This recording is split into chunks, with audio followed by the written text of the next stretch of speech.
Hello students. तो इस video lecture में हम बात करने वाले फैमिली ऑफ सर्कल के बारे में।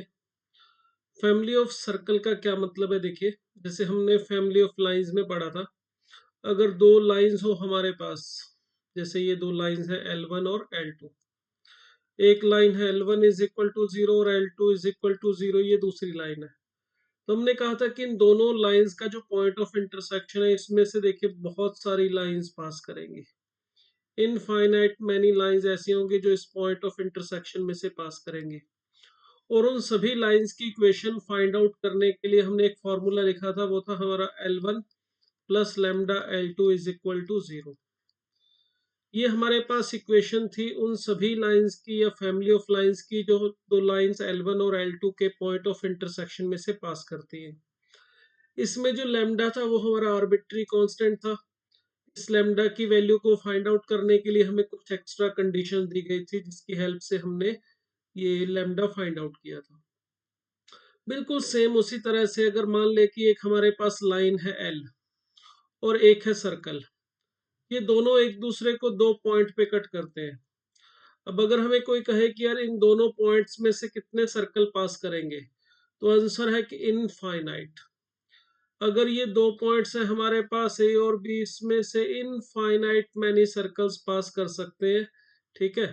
और उन इनफाइनाइट सर्कल्स की जो इक्वेशन होगी, उन सभी सर्कल जो इस circle S is equal to zero circle और L is equal to zero इस लाइन के पॉइंट ऑफ इंटरसेक्शन में से पास करते हैं, ये ग्रीन वाले सर्कल्स। इन सभी सर्कल्स की इक्वेशन को लिखने का तरीका भी वही सेम है जैसे यहाँ पर था हमारे पास लाइंस के केस में। तो ये सभी सर्कल जो इन दोनों पॉइंट में से पास कर रहे हैं, इनकी इक्वेशन को लिखने का तरीका बहुत ही सिंपल है, S plus lambda L is equal to zero. ये हमारे पास फैमिली ऑफ सर्कल या उन सभी सर्कल्स की इक्वेशन जो गिवन सर्कल और गिवन लाइन के पॉइंट ऑफ इंटरसेक्शन में से पास करेंगे। ये जो हमारे पास इक्वेशन है, इसमें जो लैम्डा दिखाई दे रहा है, ये लैम्डा जैसे यहाँ लैम्डा आर्बिट्री कांस्टेंट था, सेम वे से ये भी हमारा आर्बिट्री कांस्टेंट है। तो इस आर्बिट्री कांस्टेंट की वैल्यू फाइंड आउट करने के लिए अगेन हमें कोई ना कोई इन्फॉर्मेशन दी जाएगी। उस इंफॉर्मेशन की हेल्प से वो पर्टिकुलर सर्कल जो उस पर्टिकुलर कंडीशन को सेटिस्फाई करेगा, उसकी इक्वेशन हम फाइंड आउट कर सकते हैं।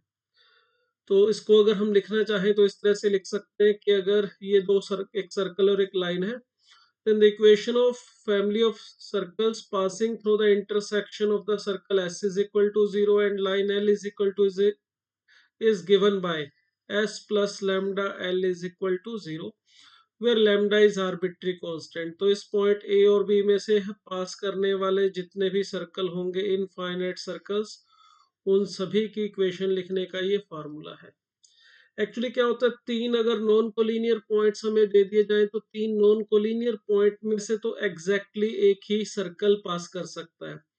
बट अगर ये दो पॉइंट्स हैं A और B, इसमें तो इनफाइनाइट सर्कल्स पास कर सकते हैं। उन सभी सर्कल के लिए ये हमारा फार्मूला है। अगर हमें उस पर्टिकुलर सर्कल के बारे में कोई और जानकारी दे दी जाए कि सर्कल का रेडियस इतना है, या इस सर्कल ये जो इन दोनों के पॉइंट ऑफ इंटरसेक्शन में से पास कर रहा है उस सर्कल की इक्वेशन ढूंढो जिसका रेडियस 5 है, या जो इस पॉइंट में से पास करता है उसका एक्स इंटरसेप्ट दिया है या उसका वाई इंटरसेप्ट दे रखा है, जो भी हमें एक्स्ट्रा इन्फॉर्मेशन दी जाएगी, वो एक्स्ट्रा इन्फॉर्मेशन हमें हेल्प करेगी इस आर्बिट्री कांस्टेंट लैम्डा को फाइंड आउट करने में। चलिए एग्जांपल लेते हैं, इसका एप्लीकेशन देखते हैं, इसका यूज देखते हैं किस तरह से करना है। देखिए यहाँ पर हमें कहा गया कि find the equation of the circle which passes through the intersection of the circle x square plus y square minus 6x plus 2y plus 4 is equal to 0 and this line। and and के बाद जो बात बोली जाती है वो है हमारी कंडीशन जो लैम्डा फाइंड आउट करने में हमें हेल्प करेगी। इसमें दो केसेस लिए हैं। तो पहले पार्ट में कह रहा है कि उस पर्टिकुलर सर्कल की इक्वेशन ढूंढनी है जो इस सर्कल गिवन सर्कल और इस लाइन के पॉइंट ऑफ इंटरसेक्शन में से पास करता है और इस पॉइंट -1, 2 में से भी पास कर रहा है। तो इसके लिए देखिए, अगर मैं उन सभी सर्कल्स की इक्वेशन लिखना चाहूँ जो इस सर्कल और इस लाइन के पॉइंट ऑफ इंटरसेक्शन में से पास करते हैं, तो इस सर्कल की इक्वेशन को आप समझो S is equal to zero है। और इस लाइन की इक्वेशन को आप समझ सकते हैं L इज इक्वल टू 0। तो अगर मैं उन सभी सर्कल की इक्वेशन लिखना चाहूं, जो हमारा एक circle S is equal to 0 और ये जो लाइन है हमारी L इज इक्वल टू 0, इन दोनों के ये point of intersection A B में से पास करने वाले सभी सर्कल की जो इक्वेशन है वो हम लिख लेते हैं यहाँ पर S plus lambda L is equal to 0।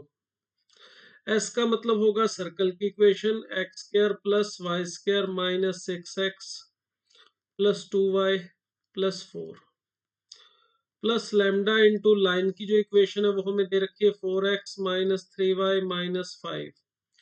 तो ये आ जाएगी हमारे पास इस उन सभी सर्कल की इक्वेशन जो पॉइंट ए और बी, गिवन सर्कल और गिवन लाइन के पॉइंट ऑफ इंटरसेक्शन है ए और बी, इन पॉइंट ए और बी में से पास करने वाले सभी सर्कल की इक्वेशन का ये फॉर्मूला है। अब हमें लैम्डा फाइंड आउट करना है, तो लैम्डा फाइंड आउट करने का मतलब क्या होगा? लैम्डा फाइंड आउट करने के लिए कंडीशन क्या यूज करें? जैसे फर्स्ट पार्ट को अगर हम करते हैं तो फर्स्ट पार्ट में ये दिया हुआ है कि हमें उस सर्कल को ढूंढना है जो इन दोनों के पॉइंट ऑफ इंटरसेक्शन में से भी पास करे, और उसके बाद एक पॉइंट है हमें दे रखा -1, 2 इस पॉइंट में से भी पास करे, या ये पॉइंट उस सर्कल के ऊपर लाई करे। तो देखिए ये सिंपलेस्ट कंडीशन मैंने लिया। अगर हमें उस सर्कल की इक्वेशन ढूंढनी है इस फैमिली ऑफ सर्कल में से जो इस कंडीशन को सेटिस्फाई कर रहा है कि -1, 2 उस सर्कल के ऊपर है, तो सीधी सी बात है कि ये पॉइंट P -1, 2 जो है ये हमारे सर्कल की जो इक्वेशन है इसे सेटिस्फाई करना चाहिए। मतलब ये हुआ, मैं इस सर्कल की इक्वेशन में x और y की जगह -1 और 2 रखूंगा, तो इसमें लेफ्ट और राइट साइड इक्वल आनी चाहिए। चलिए रख देते हैं इस पॉइंट को इस ये सर्कल की इक्वेशन में। तो हमें मिलेगा 1 plus 4 plus 6 plus 8, sorry plus 4 and then again 4। x की जगह -1 रख दिया है और y की जगह रख दिया हमने 2। तो प्लस लैम्डा इंटू यहाँ पर आ जाएगा हमारे पास -4 -6 प्लस 5 इज इक्वल टू 0। ये मिल रहा है। चलिए देखिए यहाँ पे कितना मिल रहा है हमें, 5 and 10, 15 plus 4 that is 19 minus, यहाँ पे हमें मिल जाएगा ये -5 है, यहाँ पे ये +5 नहीं है। -5 इज इक्वल टू 0। तो देखिए ये आ रहा है हमारा -15 लैम्डा इज इक्वल टू 0। तो लैम्डा की वैल्यू मिल रही है 19/15। तो ये जो लैम्डा की वैल्यू हमें मिली है, बस इसको आपने इस सर्कल की इक्वेशन में यहाँ पे रख देना है और सिंप्लीफाई कर लेना है। तो सिंप्लीफाई करके लैम्डा की वैल्यू 19/15 रखने के बाद जो इक्वेशन आएगी वो उस पर्टिकुलर सर्कल की इक्वेशन होगी जो हमारे इस गिवन सर्कल और गिवन लाइन के पॉइंट ऑफ इंटरसेक्शन में से भी पास कर रहा है, और इस पॉइंट -1, 2 को भी सेटिस्फाई कर रहा है, या -1, 2 पॉइंट में से भी पास कर रहा है।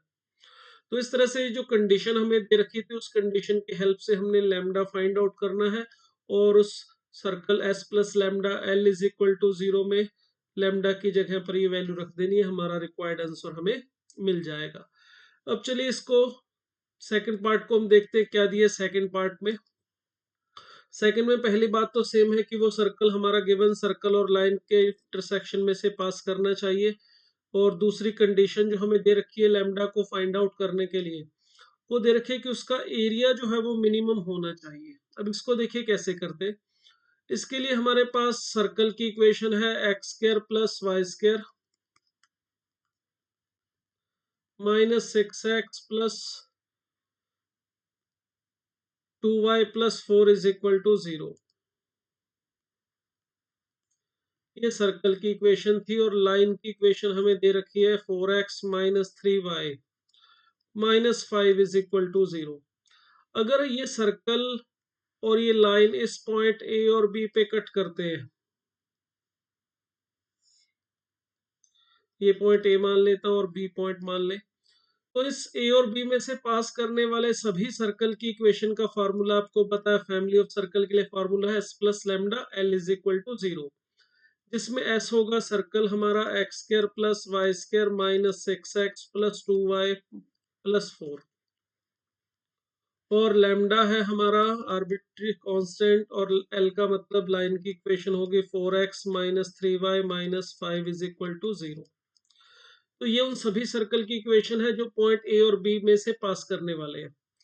अब हमें उस पर्टिकुलर सर्कल के बारे में उस पर्टिकुलर सर्कल के लिए लैम्डा की वैल्यू ढूंढनी है जिसका एरिया मिनिमम हो। तो देखिए, किसी भी सर्कल के अगर हम एरिया के बारे में बात करें तो उसका एरिया जो है वो डिपेंड करता है रेडियस के ऊपर। सर्कल का जो एरिया है उसका फार्मूला हमें पता है, पाई आर स्क्वायर होता है। तो एरिया, सीधी सी बात है, अगर आर मिनिमम होगा तो एरिया भी मिनिमाइज हो जाएगा। अगर आर की वैल्यू मैक्सिमम होगी तो एरिया भी मैक्सिमाइज हो जाएगा। अगर मुझे इन दो पॉइंट में से पास करने वाले उस सर्कल की इक्वेशन ढूंढनी है जिसका एरिया मिनिमम हो, तो इनडायरेक्ट वे से मुझे कहा गया है कि भाई उस सर्कल का रेडियस मिनिमम हो। तो एक तरीका तो ये कि रेडियस को फाइंड आउट करूं फिर उसे मिनिमाइज करूं, जो कि थोड़ा लेंथी प्रोसेस है, जो कि अभी आपने शायद पढ़ा भी नहीं है मिनिमाइज मैक्सिमाइज वाला, क्योंकि ये ट्वेल्थ का कॉन्सेप्ट है। ट्वेल्थ में हम मैक्सिमा मिनिमा पढ़ते हैं। तो रेडियस को फाइंड आउट करके उसे मिनिमाइज करके भी लैम्डा की वैल्यू फाइंड आउट की जा सकती है एप्लीकेशन ऑफ डेरिवेटिव की हेल्प से। मगर इसमें इतना लंबा रास्ता अपनाने की जरूरत नहीं है, बहुत सिंपल सा सीधा सा कॉन्सेप्ट है। अगर हमें उस सर्कल की इक्वेशन निकालनी है जो दो फिक्स पॉइंट ए और बी में से पास करता है, और उस सर्कल का एरिया अगर हम चाहते हैं मिनिमम हो, सबसे छोटा सर्कल बने, तो भाई एक ही पॉसिबिलिटी है कि आप ए बी को डायमीटर मान लो।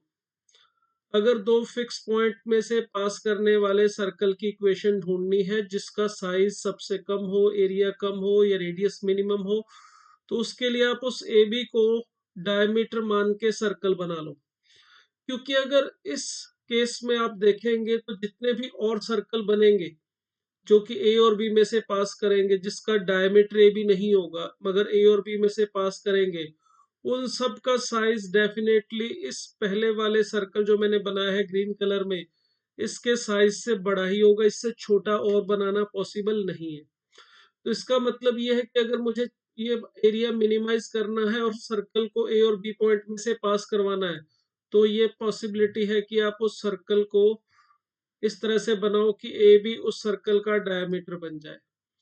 तो ए बी अगर इस सर्कल का डायमीटर होगा तो इस सर्कल का सेंटर जो है इस लाइन ए बी पे लाई करना चाहिए। तो मतलब अगर हमें लैम्डा फाइंड आउट करना है तो जो बात इसने बोली थी कि एरिया मिनिमम होना चाहिए, उससे ये बात निकल के आ रही है कि हमारा जो रिक्वायर्ड सर्कल है उसका एरिया मिनिमम तब होगा जब ए बी उस सर्कल का डायमीटर बनेगा। और ए बी अगर उस सर्कल का डायमीटर बनेगा तो उस सर्कल का जो सेंटर है वो ए बी के ऊपर लाई करेगा। ए बी का मतलब हो गया line L is equal to 0। अब अगर मैं इस सर्कल का सेंटर फाइंड आउट करना चाहूँ तो इसके लिए मुझे इस सर्कल को पहले स्टैंडर्ड फॉर्म में लिखना पड़ेगा। देखिए, X square plus Y square, ये एक्स वाली टर्म में इकट्ठी करके लिखना चाहूँ तो देखिए इसको लिख सकता हूँ 2 कॉमन निकालने के बाद 2 लैम्डा माइनस 3 एक्स। देखिए 4 लैम्डा एक्स था और माइनस के 6 एक्स थे, तो एक्स कॉमन निकाल लिया, 2 भी कॉमन निकाल लिया, तो ये आ जाएगा हमारा एक्स का कोफिशिएंट। इसी तरह से वाई वाली टर्म में देखें तो हमें मिलेगा 4 माइनस 3 लैम्डा इंटू वाई। ठीक है। और कांस्टेंट टर्म देखें तो 4 माइनस 5 लैम्डा, ये हमारा कांस्टेंट टर्म होगी। तो ये S plus lambda L is equal to 0 वाली इक्वेशन को ही हमने बस थोड़ा सिंप्लीफाई करके लिखा है, स्टैंडर्ड फॉर्म में लिखा है। अब अगर ये सर्कल को मैंने स्टैंडर्ड फॉर्म में लिख लिया तो इस सर्कल की इक्वेशन को देखें तो हम इसका सेंटर लिख सकते हैं। इस सर्कल के सेंटर के कोऑर्डिनेट हम बता सकते हैं, एक्स के कोफिशिएंट का हाफ करो और माइनस भी कर दो, तो 3 माइनस 2 लैम्डा। इसी तरह से y के कोफिशिएंट का हाफ करो और माइनस करो तो हमें मिलेगा 3 लैम्डा माइनस 4/2। तो ये देखिए, ये हमें सर्कल का सेंटर मिल गया, इन टर्म्स ऑफ लैम्डा मिला है ये। और हमें अगर इस लैम्डा की वैल्यू फाइंड आउट करनी है तो हमें पता है ये जो c है ये लाइज करेगा कहाँ पे, हमारी line l is equal to 0, मतलब 4x minus 3y minus 5 is equal to 0। इस लाइन के ऊपर ये सेंटर लाई करना चाहिए। अगर ये सेंटर इस लाइन के ऊपर लाई करेगा तो सीधा सा ये ये जो प्रॉपर्टी है कि ये जो पॉइंट के कोऑर्डिनेट है ये आप सर्कल सॉरी इस लाइन की इक्वेशन में एक्स और वाई की जगह पे रख सकते हैं। तो हमें मिलेगा यहाँ पे 4 इंटू एक्स, एक्स का मतलब 3 minus 2 lambda minus 3 Y, Y का मतलब है 3 लैम्डा माइनस 4/2। ये वाई कोऑर्डिनेट सेंटर का हमने वाई की जगह रख दिया और -5 इज इक्वल टू 0। ये हो गया देखिए। अब इसको सिंप्लीफाई करके हमें लैम्डा की वैल्यू ढूंढनी है, तो मैं यहाँ से अगर एलसीएम लेता हूँ 2, नेक्स्ट पेज पे लिख लेते हैं पहले इस इक्वेशन को। तो 4 into 3 minus 2 lambda minus 3 into 3 lambda minus 4/2 and -5 is equal to 0।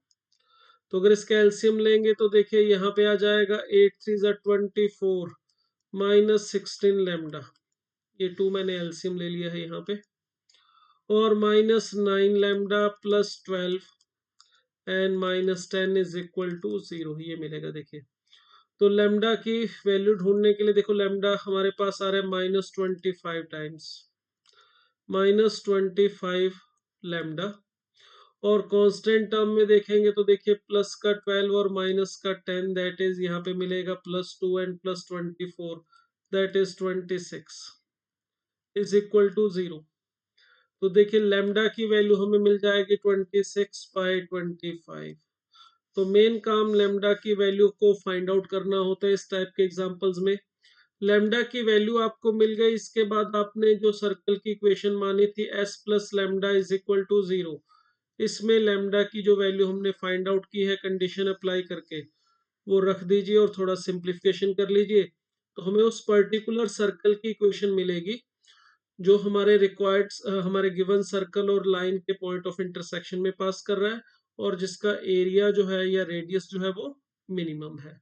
तो इस तरह से हम इस टाइप के पार्ट एग्जांपल्स कर सकते हैं जिसमें हम एक सर्कल और एक लाइन के पॉइंट ऑफ इंटरसेक्शन में से पास करने वाले सर्कल की इक्वेशन पूछी जाए।